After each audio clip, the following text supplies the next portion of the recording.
기독교 강요 4권 12장 이 교회의 권징 우리 다루게 되어지는데요.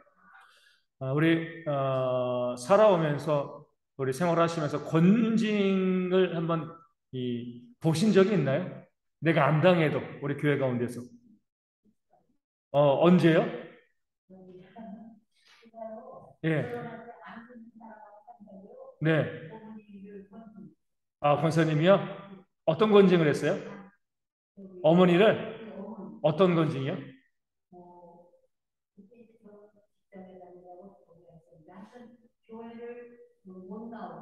아, 출교는 아니고 출석 금지. 예배를 못 드리게 하는 건 큰 권징인데요, 그렇죠? 예. 왜 웃길까요? 예. 네. 예.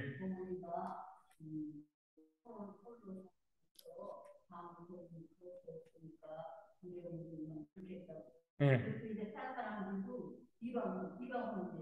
네. 그런 문제가 있죠. 예.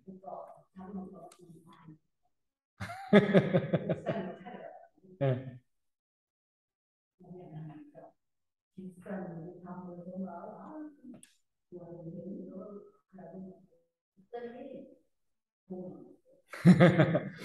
여기서 이제 우리가 권징의 이제 권사님 경우를 보면 교회가 믿음의 순전함을 지키기 위해서 뭐 이제 권징을 할 수는 있죠, 그렇죠? 그 부분에 대해서 또 옛날 교회니까. 근데 이제 두 가지의 잘못이 있죠. 뭐예요? 너무 권징이 셌다는 거. 그러니까 교회를 나오지 못하게 하는 것은 이거 큰 권징입니다. 예. 예? 이제 수찬 정지를 1, 2회 정도는 할 수 있어요. 그 부분에 대해서 우리가 이제 교회에 그건 뭐냐면은 나중에 권징에 나오겠지만, 그러니까 그 개인이 미워서가 아니라 그러니까 교회에 우리가 웬만하면 믿음의 가정을 꾸리십시다 이것을 알려주기 위해서 그러니까 교회의 어떻게 보면 이제 권징의 효과를 보여줌을 통해서 우리 그래 웬만하면 내 자녀들을 믿음의 가정으로 세워야겠다 이런 면에서 할 수는 있죠.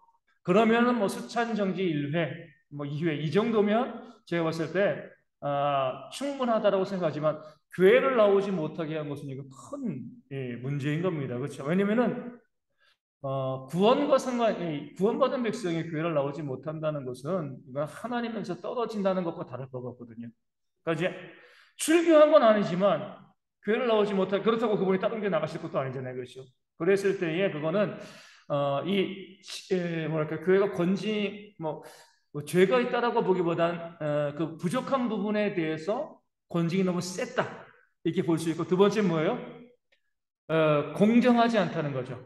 누구에게는 이 권징이 적용되어지고 또 안 되어지면 이제 그 부분들을 칼빈이 또 다루고 있어요. 권징할 때 어떤 것이 바람직한 것인가라는 부분들을 다루고 있는데 어찌됐건 우리가 보면 요즘도 권징이 있는 교회, 그러니까 권징의 문제가 참 애매한 게 대부분의 교회에서는 권징을 안 해요. 왜 권징을 안 해요? 권징하면 성도를 교회 떠나버리거든요. 교회는 많은데 뭐 다른 교회 가면 되지 뭐 이런 그렇기 때문에 권징을 안 하는 죄를 범하는 교회들도 많습니다. 잘못된 것은 잘못됐다라고 이야기해야죠. 뭐 우리 가운데서도 이제 그런 문제가 있었어요. 이혼의 문제가 있었잖아요, 그렇죠? 이혼의 문제가 있었을 때 저희가 비록 서리 집사이지만 남은 기간 동안은 직분을 내려놓을 수 있도록 하고 그 다음에 다시 임명했습니다. 아픔이지만 그렇죠. 우리가 교회에도 우리가 웬만하면 이혼하지 않기를 바라는 마음으로 우리가 이제 그렇게 하고 또 그러면서 우리가 실질적으로 교회에 광고하지는 않았어요. 광고까지 할 문제는 아니거든요, 그렇죠? 개인이 본인도 그렇게 원했고 또 교회도 그렇게 하기를 원해서 그렇게 저희가 이제 한 부분들이 좀 있기는 있었죠. 우리가 이제 이혼의 문제에 있어서도 보면 어때요? 교회가 이혼하지 않도록 막아야 돼요, 그렇죠? 최선을 다해야 됩니다. 하지만 일단 이혼했으면은요, 뭐 하는 거죠? 위로해야죠, 그렇죠? 예. 일이 벌어졌는데 문제가 발생했는데 그 다음에 이혼한 가정에 대해서 권징하고 징계하고 그러면서 그 마음에 상처를 주는 것은 그것은 옳지 않습니다. 물론 교회로 하여금 우리가 개인의 부족함이 있기 때문에 그렇죠. 개인의 부족함, 우리 어떤 분이 개인의 부족함이 있기 때문에 또 문제가 발생한 것이기 때문에 거기에 대해서 본인이 책임지는 것은 마땅합니다. 그런 면에서는 잠시 수천 정지라든가 아니면 직분을 잠시 휴직한다든가 이런 부분들은 좀 있어야 되지만 기한이 지나면 곧 복직시켜야 되는 거고요. 또 위로하고 해서 함께 회복해 나가는 그런 모습이 있어야 되는데 대부분의 교회에서는요, 뭐 그렇게 권징하면 뭐 기분 나빠 다른 교회 갈 거야 이렇게 해가지고 이제 권징을 행하지 않고 권징을 활발하게 하는 교회들도 있어요. 주로 못된 교회들이죠, 그렇죠? 목회자가 자기 마음에 안 들면 권징해 버리는 거예요. 그러니까 권징이 온전히 집행되어지는 교회들이 별로 없습니다. 아예 안 하든가 아니면 권징을 남발하든가. 그것을 통해서 성도들이 잘못하지 않았음에도 불구하고 목회자의 말을 따르지 않았다고 해가지고 뭐요? 권징해가지고 교회를 떠나게 하고 이런 경우들도 많이 있습니다. 그래서 권징이 극과 극이 됐습니다. 다 잘못된 거죠. 그래서 오늘 12장을 통해서 하나님께서 교회 가운데 원하시는 권징의 참된 모습이 무엇인가 바라보면서 우리 교회도요 권징할 일이 생겨나지 않으면 좋죠. 그게 제일 좋습니다. 하지만 권징할 일이 있으면 우리가 권징을 해야지 교회가 교회다워집니다. 그러면서 그럼 어떻게 권징하는 것이 옳은 것인가 성경적인 것인가 함께 나눠보는 거죠. 1번에 보면 이제 그 1번 절에 교회 권징은요 주로 견책과 출교 책망하는 것과 출교 교회를 그만 나오게 하는 것. 이 출교는 잠시 안 나오게 하는 것이 아니라 교회의 명부에서 제하여 버리는 거죠. 그렇죠? 그래서 이제 삭제해 버리는 이제 그런 모습이 있게 되어지는데 1번에 보면 교회 권징의 필요성과 성격. 칼빈은요. 그리스도의 구원의 교훈이 교회의 생명인 것 같이 권징은 그 근육이며 이 근육에 의해서 몸의 지체들이 서로 결합되고 각각 그 자리에 있을 수 있다. 이렇게 이야기합니다. 복음은 심장이고 권징은 근육이라는 거죠. 권징이 제대로 되어야지 교회가 건강하게 사역을 잘 감당해 나갈 수 있다는 겁니다. 가정과 마찬가지로 교회도 뭐예요? 사회죠. 그렇죠? 질서가 있어야지 교회가 바르게 설 수가 있게 되어집니다. 복음으로 구원받은 성도를 할지라도 여전히 이 땅을 살아가는 동안 성우의 삶을 살아가면서 뭐예요? 죄를 지을 수밖에 없습니다. 완전히 성화되지 못하기 때문에 그렇기 때문에 우리가 이 땅에서는 권징이 있어요. 천국에서는요 권징이 있나요 없나요? 없죠. 당연히 없죠. 그렇죠? 완전히 영화되었기 때문에 우리가 아셔야 될 게 이 구원의 9가지 단계를 중회, 신칭수, 성견영 이렇게 봅니다. 소명, 중생, 회심, 신앙, 칭의, 수양 양자됨이죠. 성화, 견인, 영화. 우리 한국에서는 9가지 단계를 이야기하는데 성화와 영화가 달라요. 성화는 우리가 이 땅 가운데 살아가면서 거룩하게 되어지기 위해서 애쓰고 노력하는 거죠. 그렇다고 해서 완전해지지는 않습니다. 영화는 뭐죠? 그 완전하게 되어지지 못한 부분들을 완전하게 만드는 것이 바로 영화가 되어지는 거죠. 그래서 우리가 천국에서는 죄를 지을 일도 없고요. 그러니까 뭐예요? 권징할 이유도 없는 거죠. 이렇게 보시면 좋아요. 어떤 이제 이 금술 좋은 부부가 있었습니다. 서로 좀 잘 이제 행복하게 살고 내가 은퇴해가지고 이제 좀 우리 여행도 다니면서 잘 지내자. 은퇴하고 나서 곧바로 그 아내가 암에 걸려가지고 소천한 거죠. 다 믿는 가정이에요. 안타까운 일이죠. 그런데 이제 이 아내가 죽고 난 다음에 얼마 안 돼서 이 남편이 사정을 들었습니다. 믿는 사람이에요. 그렇게 되어지면 우리는 어떻게 생각을 해요? 야, 이게 그렇게 평생 사이 좋고 금술 좋고 잘 지냈는데 아내가 죽은 지 얼마 안 돼가지고 또 새 생각을 들어. 다 믿는 사람이잖아요. 나중에 하나님 나라에 가면 그 아내의 얼굴을 어떻게 보겠냐. 우리 이렇게 생각을 하거든요. 이게 성한 거예요. 그렇죠? 이 땅에서는 그렇습니다. 근데 우리가 영화되어지면은요. 먼저 천국에 가 있던 그 아내가 자기가 죽고 난 다음에 자기 남편과 결혼한 그 사람에게 뭐라고 이야기해요? 고맙다라고 이야기하는 거죠. 그렇죠? 내 남편을 혼자 있게 하지 않고 잘 돌봐줘서 고맙다. 이 세상에서 욕심이 있는 모습이 아니라 하나님 나라에 가게 되어지면 완전히 이 영광스럽게 변화되어지기 때문에 세상과 전혀 다른 모습을 보이게 되어지는 겁니다. 이게 바로 영화죠. 그런 상황에서 영화된 상태에서는요 죄를 짓지 않죠. 그러니까 천국에서는 권징이 필요하지 않습니다. 하지만 이때를 살아가면서 성도들은 어때요? 우리가 고의적으로 또 실수로 범죄하기 때문에 그런 죄에서 벗어나기 위해서 그 성도가 또 교회 공동체가 죄에 오염되지 않도록 권징을 해야 됩니다. 아프면 어디 가야 돼요? 아프면 빨리 병원 가는 게 그 지혜로운 길입니다. 병원 가면 낫게 해주는 거죠. 병원 안 가려면 어떻게 해야 돼요? 안 아프면 됩니다. 그렇죠? 뭐 다치지 않고 아프지 않으면 병원에 갈 일도 없지만 아프면 병원 가야죠. 교회도 마찬가지예요. 문제가 있으면 권징해야죠. 권징이 없는 교회에 다녔으면 좋겠습니다. 문제를 일으키지 않으면 되는 거예요. 죄를 안 지으면 돼요. 죄를 안 지을 수 있나요? 그런 면에서 우리가 교회는요, 항상 보이건 보이지 않건 권징이 있어야지 교회가 건강한 교회로 세워질 수가 있게 되어집니다. 두 번째로 보면 교회의 권징의 단계, 이게 중요합니다. 권징에는 단계가 있어야 되는 거죠. 처음엔 뭐예요? 성경에 나와 있죠? 누가 잘못했어요. 뭐 해야 돼요? 어떻게 해요? 목회자와 교회 특별히 장로님들 또 교회 권사님들이 다가가서 뭐 하는 거죠? 교회 직분자들이 다가가서 개인적으로 교훈해야 되는 거죠. 이것도 징계입니다. 네. 뭐 벌 주고 뭐 수찬 중재 이것만 이 건징이 아니라 누군가 이 잘못된 모습, 온전치 못한 모습이 있을 때 찾아가 가지고요. 그것을 깨우쳐 알게 하고 그것이 잘못이다라고 이야기하는 것. 여기는 분들 그 책임을 좀 지셔야 돼요. 우리가 직분자가 되었다는 것은요. 교회 거룩함을 유지하는 것이고 그것을 위해서 성도 가운데 누군가 잘못된 삶을 살아가고 있을 때 개인적으로 가서 뭐는 거죠? 우리 권면하는 겁니다. 이거 잘못된 거야. 이거 문제야. 그렇게 하면은 당신에게도 문제가 되는 거고 교회 공동체 전체에도 문제가 발생할 수 있다. 그러니까 개인적으로 가서 그 일을 감당해 나가는 것이 교회 직분자들의 역할이 되어지는 겁니다. 이것을 잘 감당할 때 뭐예요? 가가지고 성도들이 잘못했을 때 문제가 있을 때 그 성도들에게 가서 이것이 잘못됐다라고 이야기할 때 목회자들이 뭐라고 생각하냐면 그러면 교회를 떠나지 않겠습니까? 그렇지 않습니다. 나도 잘못한 것을 알기 때문에 목회자가 가가지고요, 또 직분자들이 가가지고 권징을 하게 되어지면 오히려 목회자와 직분자들의 권위가 살아납니다. 교회가 질서가 있는 곳이구나. 내가 잘못한 거 나도 알고 있는데 그냥 넘어가지 아니하고 이 부분에 대해서 반드시 이야기해 주는구나. 가장 첫 번째는 뭐냐면요, 개인적으로 가서 깨닫게 하고 교훈하고 권면하는 것이 가장 첫 번째예요. 요즘은 시대가 어때요? 뭐가 문제가 있으면 바로 법원에 고소하잖아요. 그렇죠? 그러지 말라는 거죠.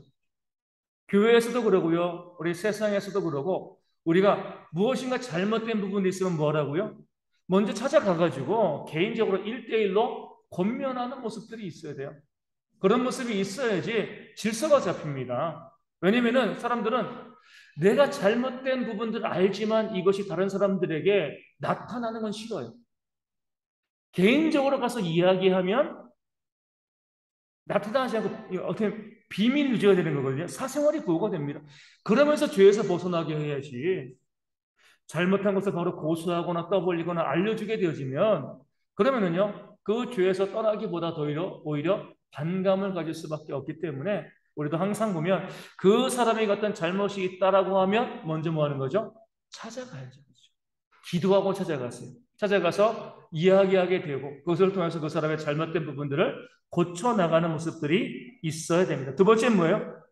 내가 사적으로 가가지고 충고했는데 안 들으면 어떻게 해요?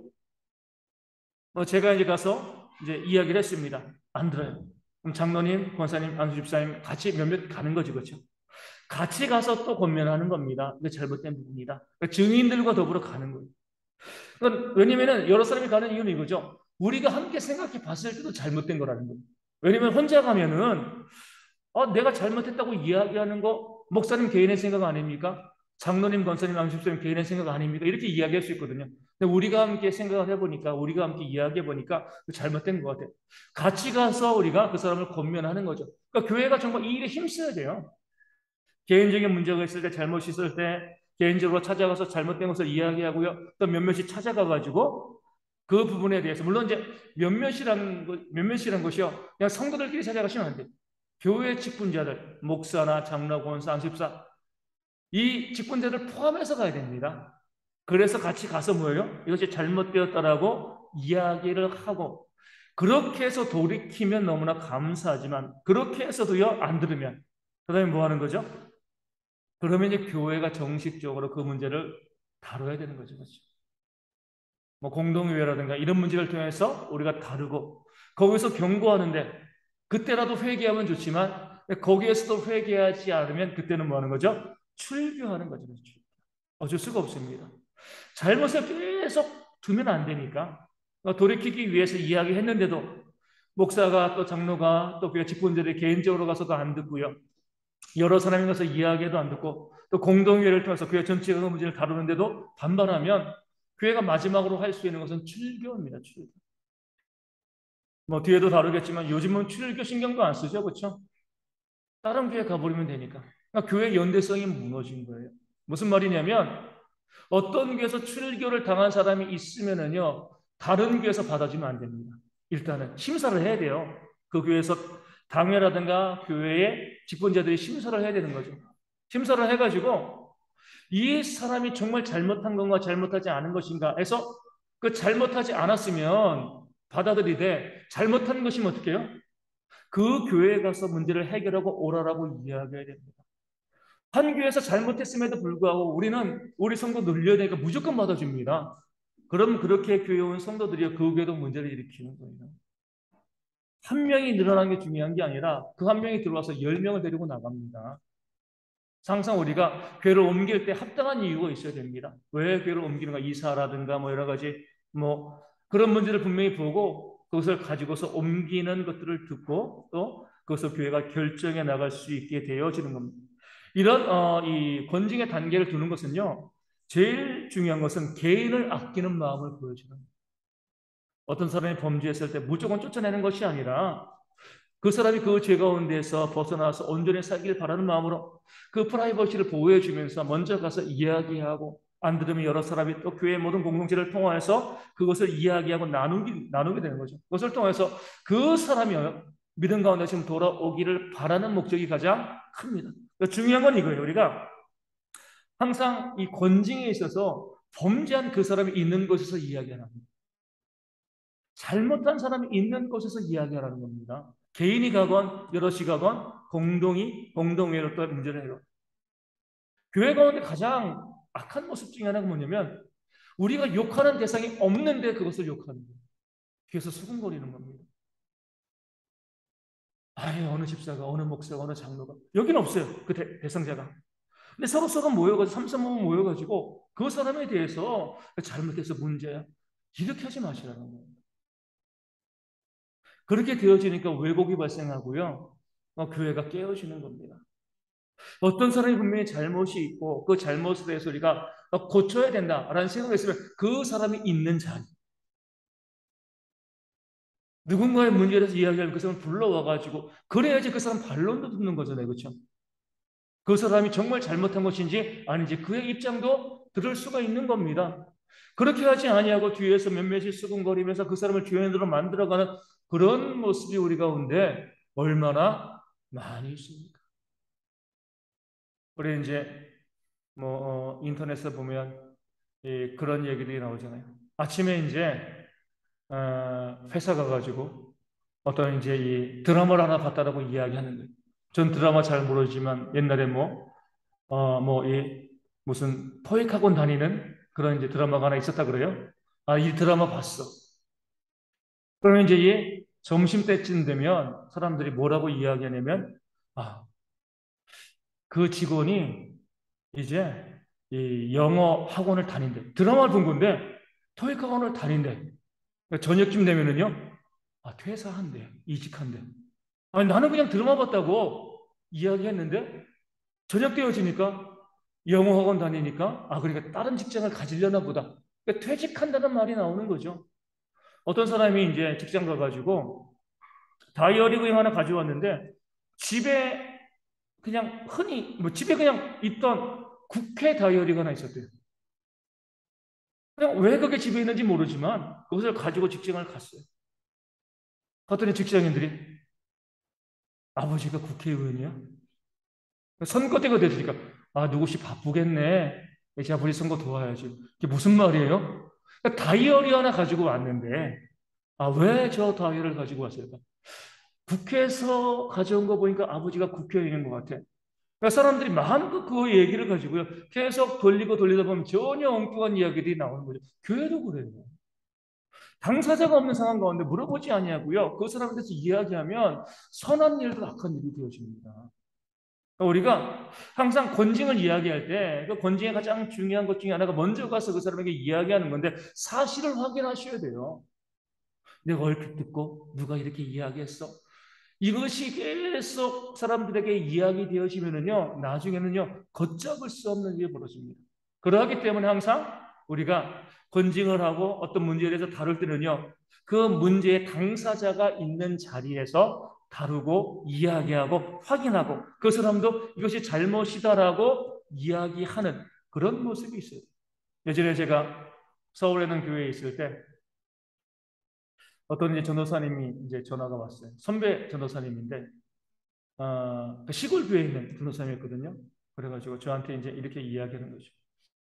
아, 이 교회 내가 이제 다른 교회로 옮겨야 되는데 이 교회에 내가 옮기면 자리가 비어 있으니까 그 교회로 올 수 있냐? 이게 저에게 이제 물어보셨어요. 뭐 저는 뭐 그때 당시 뭐 어디든지 가겠다는 생각 들어가지고 뭐 저는 얼마든지 갈 수 있습니다. 그런데 내가 지금 이 맡고 있는 이 부서 나도 부서를 맡고 있기 때문에 나도 여기 후임자가 채워줘야지 마음대로 움직일 수 있지. 후임자가 없는 상황에서 그냥 옮기는 건 아닌 것 같으니까 내가 아는 사람도 없으니까 혹시 전도사님이 그다음에 발이 넓으니까 내 후임자에 대해서 혹시 또 지원하게 또 알려주시고 해서 후임자가 채워지면 제가 그 교회로 가겠습니다. 이 문제가 해결되어지면 이렇게 이야기를 했어요. 그런데 이제 제 전화를 끊자마자 그분이 자기 교회 교인들에게 이 교회에 올 사람이 생겼습니다. 누구누구 오기로 했습니다. 오차관 전도사가 오기로 했습니다. 전 전혀 모르고 있는데, 전 분명히 후임자에 대해서 이야기하고 이게 해결되시면 가겠습니다라고 했는데, 그분은 자기가 가야 되니까 앞뒤 다 빼먹고 누가 가겠습니다. 라고 이야기하고, 나중에는 저에게 왜 안 오냐는 거예요.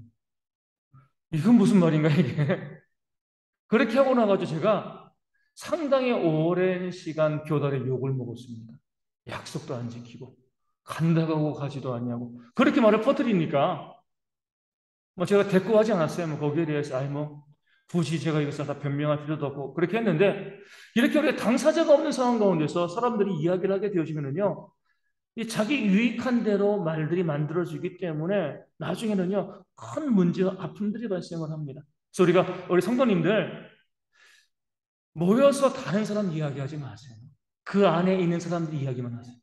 우리 모여 있는 사람 이야기만 하시면 되는 거예요.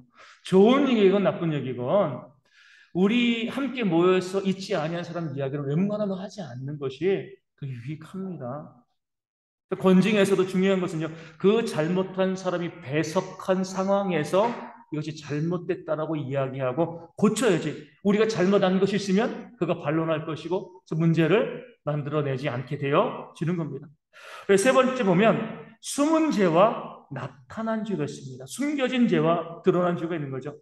우리 입원해서 권징의 단계를 밟아가는 것, 권면하고 여러 사람 가고 공동회의를 통해서 이 단계를 밟아 나가는 것은요, 숨은 죄일 경우에 숨은 죄. 그러니까 우리가 숨은 죄란 우리가 이 숨겨두면 좋을 죄죠, 그렇죠? 굳이 그것을 폭로하지 않고 우리가 개인적으로 해결할 수 있는 그런 죄일 경우는요, 1대1로, 1대 다수로 또 교회가 이렇게 순서를 밟아 나가야 되는데 누구나 다 알고 있는 죄, 이 나타나는 죄죠. 그런 죄인 경우는 어떻게 해요? 이미 다 알고 있기 때문에 바로 공개적으로 이 교회에서 그 문제를 처리해야 됩니다. 마치 무엇과 같냐면 개인의 질병은 병원 가서 개인적으로 치료해야죠. 근데 코로나가 발생하면요, 그것은 다 알리고 문제를 해결해 나가야 하는 겁니다. 개인적으로 문제가 있으면 우리가 개인적으로 최대한 그 사람의 잘못을 다른 사람이 알지 못하게끔 보호하면서 그 문제에서 돌이키도록 애써야 되는데 그렇게 하지 않고요. 교회 공동체임이 다 알려진 죄라고 하면 우리가 그 문제를 더 이상 개인적으로 이야기할 이유가 없습니다. 교회 공동체가 그것을 바로 공동의회를 통하여서 다루고 또 문제가 있는 부분들을 이야기함으로 다른 성도들을 보호하는 그런 지혜들도 있어야 됩니다. 네 번째 보면 우리 경한죄와 중한죄가 있습니다. 개인의 실수를 비롯한 경한죄가 있을 경우는요, 앞서 말씀드린 것처럼 2번처럼 어때요? 먼저 개인적으로 이야기하고 이 절차를 밟아가면 돼요. 중환제가 있습니다. 중환제가 곧 나타난 죄는 아니지만 공동체에 큰 해악을 끼치는 만한 그런 중요한 죄악이 아주 중대한 죄악이 있다. 그러면은요 우리가 그것을 반드시 공개적으로 또 오픈화해서 많은 사람들이 알게끔 해서 문제를 처리할 필요들이 있는 거죠. 중환죄를 지었다는 것 자체가 부드러운 처리가 불가능하다는 거죠. 아주 큰 죄를 지었는데 개인적으로 가가지고 권면하고 이야기한다고 들을 리가 없습니다. 우리 경환죄를 지은 사람은 가서 들을 가능성이 있지만 중환죄를 지은 사람은 그렇게 이야기한다고 듣지 않아요. 그렇기 때문에 그 중환죄가 미치는 영향력이 있기 때문에 우리가 강력하게 그 죄에 대해서 이야기하고 또 다룰 수 있어야 되는 거죠. 주의할 점은요. 우리 중환죄, 경환죄 이것을 나누는 것이 자칫하면 죄의 경중을 따지는 것이 돼서 경한죄에 대해서 면죄부를 줄 가능성이 있다는 거예요. 죄는 다 악한 겁니다. 그렇죠? 작은 죄라고 해가지고요. 그게 그냥 쉽게 넘어가고 경한죄야 괜찮아. 중환죄만 안 지으면 돼. 이것이 아니라 모든 죄는 다 하나님께서 미워하시는 거예요. 그렇기 때문에 우리가 경한죄도 우리가 반드시 다루고 넘어가야 돼요. 우리가 중환죄만 다루다 보면 이 경환죄는 그냥 넘어가거든요. 저건 괜찮아, 괜찮아. 하지만 바늘도둑이 소도둑됩니다. 그 작은 죄를 그냥 놔두면 반드시 그 죄는요 큰 죄로 발전하게 되어 있어요. 그렇기 때문에 우리가 교회 가운데서 작은 죄도 적극적으로 권면하고 처리하고 중한 죄는요 교회 공동체가 함께 문제를 해결해 나가는 그런 모습들이 있어야 되는 거죠. 그래서 우리가 이 땅을 살아가면서 교회 가운데 우리가 어리석은 이거죠. 우리 세상이 말하는 그런 악한 죄들 뭐 많이 있잖아요. 뭐 살인, 뭐 강도 이런 죄들도 있고요. 또 우리가 좀 많이 좀 시끄러운 동성연애의 죄도 있습니다. 다 죄가 악한 거죠. 그런데 그 죄가 너무 크고 너무 도드라지다 보니까 어떤 문제가 발생하냐면 내가 지은 거짓말은 괜찮다고 봐요. 이게 무슨 문제가 되겠어? 저 나쁜 놈들에 비하면 나는 큰 문제 없지. 그러니까 자기의 작은 죄를 간과하는 거죠. 이런 일들이 교회 가운데 많이 벌어집니다. 우리가 악한 죄를 지은 자들에 대해서 우리가 때로 정죄하고 또 기도하고 또 권징해야 되는데 그렇게 악한 죄를 지은 자들에 대해서 우리가 권징하기 이전에 내 죄를 먼저 회개해야 돼요. 하나님 보시기에는요 50보 100보죠. 우리가 알고 있는 것처럼 죄가 많으면 지옥에 갑니까? 죄가 적으면 지옥에 갑니까? 죄가 많아야 지옥 가요? 적으면 지옥 가요? 똑같죠. 그렇죠. 죄가 있냐 없냐잖아요. 그렇죠. 아주 작은 죄를 할지라도 죄가 있으면 그 지옥에 가는 것이고요. 죄가 없어야지 우리가 예수님 십자가의 보혈로 우리 모든 죄가 용서를 받아야지 하나님 나라에 가는 겁니다. 근데 우리는요.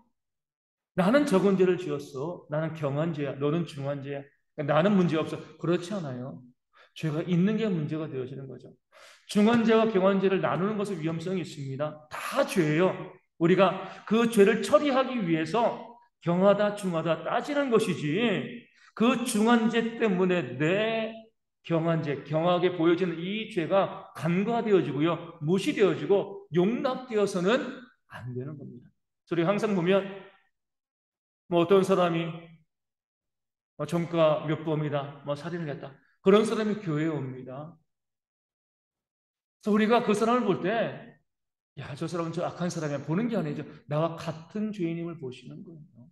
나도 죄인인데, 나도 거짓말하고, 나도 미워하고, 나도 시기하고, 그런데 조금 더 중한 죄를 지었다고 해가지고 나는 저 사람과 달라라고 생각하는 것 자체가 그 죄를 잘못 이해하고 있는 거죠. 우리 모두는 다 하나님 앞에서 죄인입니다. 예수님의 십자가의 보혈로 구원받은 것이죠. 그렇기 때문에 아무리 큰 죄를 지은 사람이 교회 가운데 온다 할지라도 그를 품어주고 용납하는 그런 마음이 교회 가운데 있어야 합니다. 다섯 번째 보면 이 권징의 목적 세 가지가 있습니다. 첫 번째 뭐예요? 추악하고 부끄러운 생활을 하는 자들에게서 그리스도인이라는 이름을 빼앗으려는 것이다. 그러니까 추악하고 부끄러운 생활을 하는 자들을 교회에 들이지 말라는 거죠. 왜냐하면 그리스도인이라는 이름은 뭐예요? 예수님 믿는 사람, 예수님을 닮아가는 사람 이런 뜻이잖아요. 악한 죄를 짓는 사람들을 계속 용납하고 있으면은요, 머리 뒤에서는 예수님을 엿보이는 겁니다. 그래서 우리가 쭉 보게 되어지면, 참 제가 요즘은 좀 덜한 것 같지만, 제일 듣기 싫은 말이 개독교죠, 개독교. 교회를 비난하는 건 괜찮습니다. 우리가 잘못했으니까. 그런데 이 단어가 싫은 것은요, 기독은 그리스도잖아요. 그렇죠? 예수님의 이름입니다.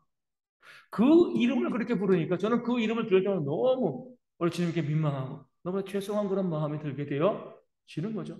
뭐 때문에요? 우리 믿는 사람들이 교회 다니는 사람이죠. 교회 다니는 사람이 하나님 믿는 자의 모습을 보이지 않고 추악하고 부끄러운 그런 삶을 살기 때문에 결국 누가 욕먹는 거예요? 예수님이 욕을 먹는 거죠. 이런 일을 만들어내지 않기 위해서 그렇게 추악하고 또 부끄러운 죄를 지는 사람이 있으면 권징을 통하여서 돌이키고 회개시키고 그렇지 않을 때는요, 그를 몸에서 떼어남을 통하여서 예수님의 이름을 거룩하게 보존하는 것, 이것 때문에 우리가 교회에 권징을 행하는 겁니다. 요즘은 교회가 추악하고 부끄러운 일 때문에 세상 가운데 욕을 먹어도 신경 쓰지 않습니다. 그렇지 않습니다. 예수님이 욕먹는 거예요. 자식이 잘못했을 때 부모가 욕먹으면 얼마나 그 마음이 아픕니까? 마찬가지로 우리의 부끄럽고 취약한 모습을 통하여서 예수님의 이름이 그 영광이 훼손되어지면 이건 정말 큰 죄입니다. 교회 가운데 뭐 목회자와 성도 가운데 얼마나 많은 죄악들의 모습들, 이권 때문에 발생하는 많은 모습들이 있잖아요. 그런데도 우리가 너무나 당당하고 너무나 떳떳해요. 그런 에서 누가 욕먹어요? 예수님이 욕먹습니다. 하나님이 욕을 먹어요. 하나님의 이름의 영광이 가려집니다. 그럼에도 불구하고 교회가 힘이 있다고, 교회가 돈이 있다고요. 마음껏 그렇게 자신을 자랑하는 그런 악한 시대를 우리가 살아가고 있습니다. 권징해야 돼요. 그 잘못된 부분에서 잘못되었다고 인정하고 또 그분들이 그것을 회개치 않으면 출교까지 해야 되는 겁니다. 두 번째로 우리가 첫 번째 우리 이제 성찬에 있어서도 이렇게 이야기합니다. 성찬에 있어서도 칼빈은 악행을 하는 자들이 권세자들이라고 성찬을 받도록 하면 그리스도의 몸을 개에게 던져주는 것과 같다. 이렇게 이야기합니다. 무엇이냐면 추악하고 부끄러운 생활을 하는 자들, 이런 사람들 중에 권세자들이 있다는 거예요. 힘 있는 사람들이 있어요. 교회 가운데 뭐 재벌회장이 다니는데 그럼 교회 많이 헌신하겠죠? 근데 추악하고 악한 일을 행하고 있어요. 그럼에도 불구하고 그에게 성찬을 베풉니다. 그럼 뭐예요? 그리스도의 몸을 개에게 던져준다는 거예요. 아무리 권세자를 할지라도, 아무리 재벌이를 할지라도, 아무리 돈 있는 사람이라 할지라도 범죄하였으면 그가 권징하라는 겁니다. 소천정지하고요. 시험은 출교하라는 거예요. 그 사람의 돈이 없어도 교회는 하나님의 물질로 세워집니다. 그 돈 때문에 그 사람이 악행을 교회가 눈 감아주면요, 교회는 타락하고 오염되어 줄 수밖에 없는 거죠. 그래서 교회가 아무리 권세 있는 자라 할지라도, 뭐 대통령의 교회 다니고, 뭐 장관의 교회를 다니고, 또 어떤 사람의 교회를 다니고, 힘 있고 돈 있는 사람의 교회 다닌다 할지라도 그 사람들이 잘못했을 때 눈 감아주지 말고요. 잘못된 것을 잘못됐다라고 이야기하는 게 진짜 교회가 되어지는 거죠. 그리고 또 항상 보면 어때요? 힘 있는 사람이 죄를 많이 짓습니다. 우리 힘 없는 사람은요, 죄를 지을 힘도 없어요. 그렇기 때문에 교회가 힘 있는 자들의 범죄에 대해서, 그들의 악행에 대해서 분명히 잘못되었다라고 이야기하고요. 그들을 권징하는데 교회가 애써야 됩니다. 한국 교회 좀 슬픈 부분들이죠. 예전에 이제 이 신학교 다닐 때, 뭐 제가 이제 저희 교도 아니고 이제 이 합동 즉 총신대 신학교 다닐 때, 그때도 이제 교수님들이 한탄한 말이 있어요.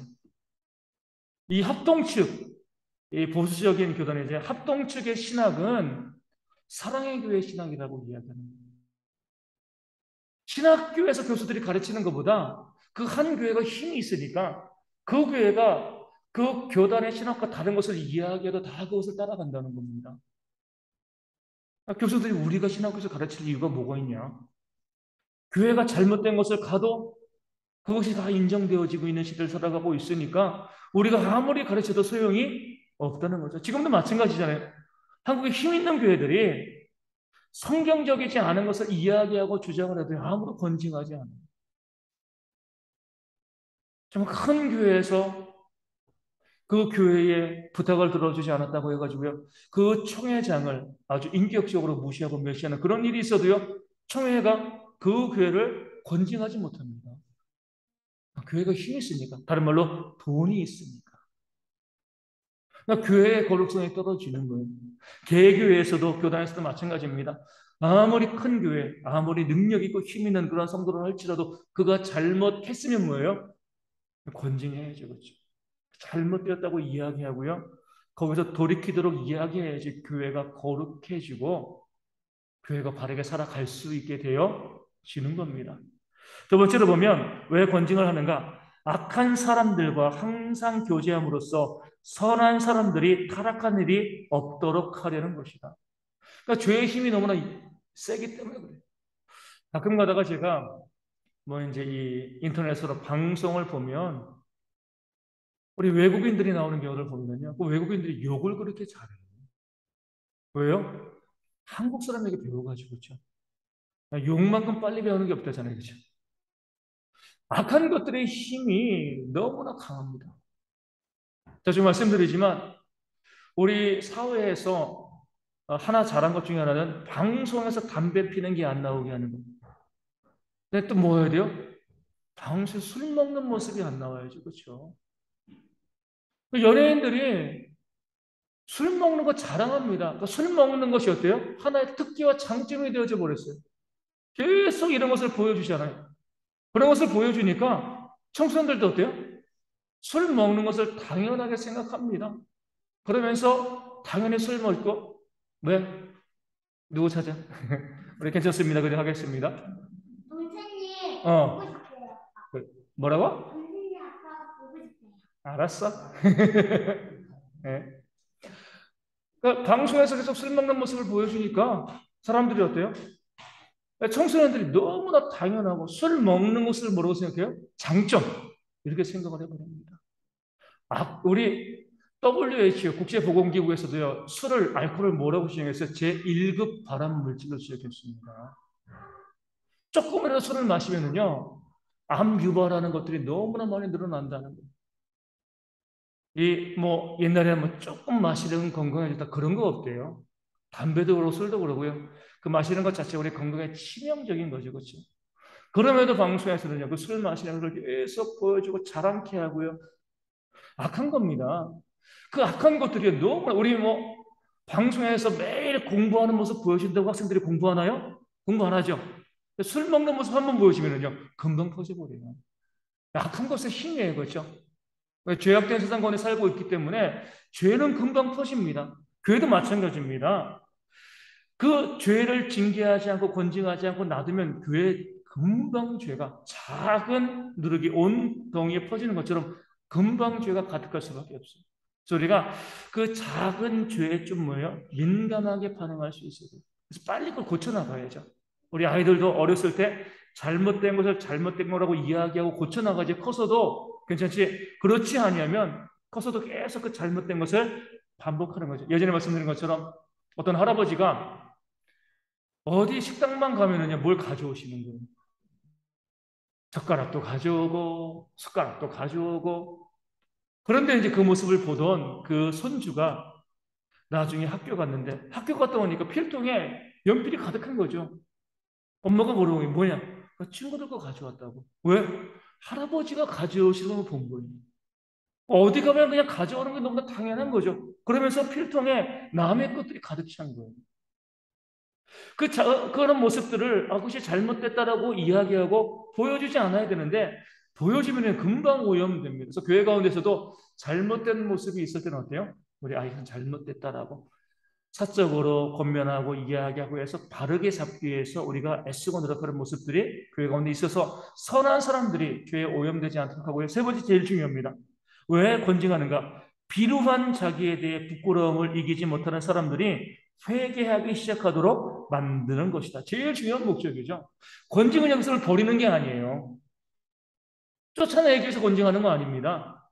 우리가 가정에서 자녀들이 잘못했을 때 왜 혼내고 또 왜 매를 들어요?